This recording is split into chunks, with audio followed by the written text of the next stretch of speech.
The Bible is alive, I get excited about this book. I am apologetic, hope the Holy Spirit causes you to look. Ask, and it shall be given you. Many countries around the world have, on paper, seemingly recovered from the economic collapse that occurred last year. Unemployment rates are getting closer to normal, the number of business bankruptcies has hit a 2-year low, and the stock market is at an all-time high. On the surface, this seems pretty good, but in reality, we are actually going through the biggest and scariest economic experiment in history. An experiment which could help bring us into a golden age of a new kind of economy, or it could bring us into a new dark age that the world has never seen before. 3 degrees. It can be the difference between snow and sleet, wearing a jacket or not. In your day-to-day life, it may not seem significant, but 3 degrees of global warming would be catastrophic. Heat waves, droughts, extreme precipitation, even fire. 3 degrees of warming is really disastrous. The scary thing is, the world is well on its way there. A lot of breaking news here this morning. The breaking story just moments ago, the Supreme Court and this landmark ruling, the court making same-sex marriage legal in this country across every state in this nation. Going into today, 37 states in Washington, D.C., 13 states illegal, but those 37 states had same-sex marriage, and now that will change in all 50 states. Political unrest, economic collapse, a healthcare crisis spiraling.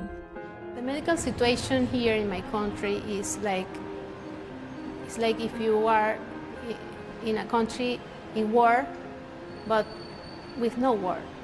That's how deep is the crisis. If you're on the streets of Venezuela, the desperation is palpable.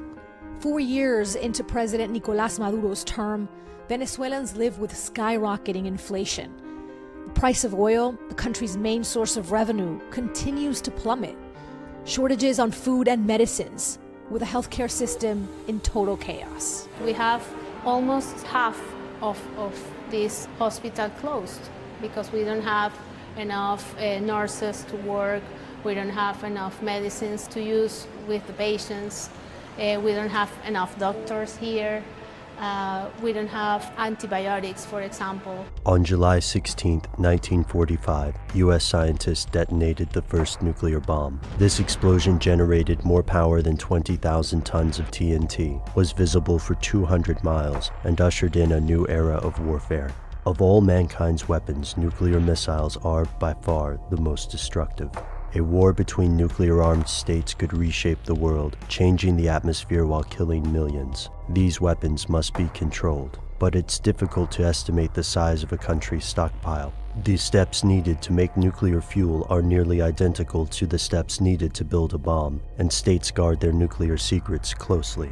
Luckily, the United Nations has attempted to stop the spread of nuclear arms, reducing the possibility of nuclear war. Through the Nuclear Non-Proliferation Treaty, or NPT, of 1968, 189 countries pledged to prevent the spread of nuclear weaponry while reducing any existing stockpiles. It hasn't worked. In fact, it seems that some of the nuclear-powered countries claiming to prevent the growth of nukes may actually be spreading them to nations across the globe. His body he rebuilt, not the temple I tremble I feel, giving us free will when he was killed upon the hill we built. A man will suffer many things and then be killed, rejected by the chief priests and the scribes, and after 3 days he will rise. The Bible is alive, I get excited about this book. I am apologetic, hope the Holy Spirit causes you to look. Ask, and it shall be given you. Seek, and ye shall find. Knock, and it shall be opened unto you. For everyone that asketh receiveth, and he that seeketh findeth, and to him that knocketh it shall be opened. Always look away. Come back tomorrow.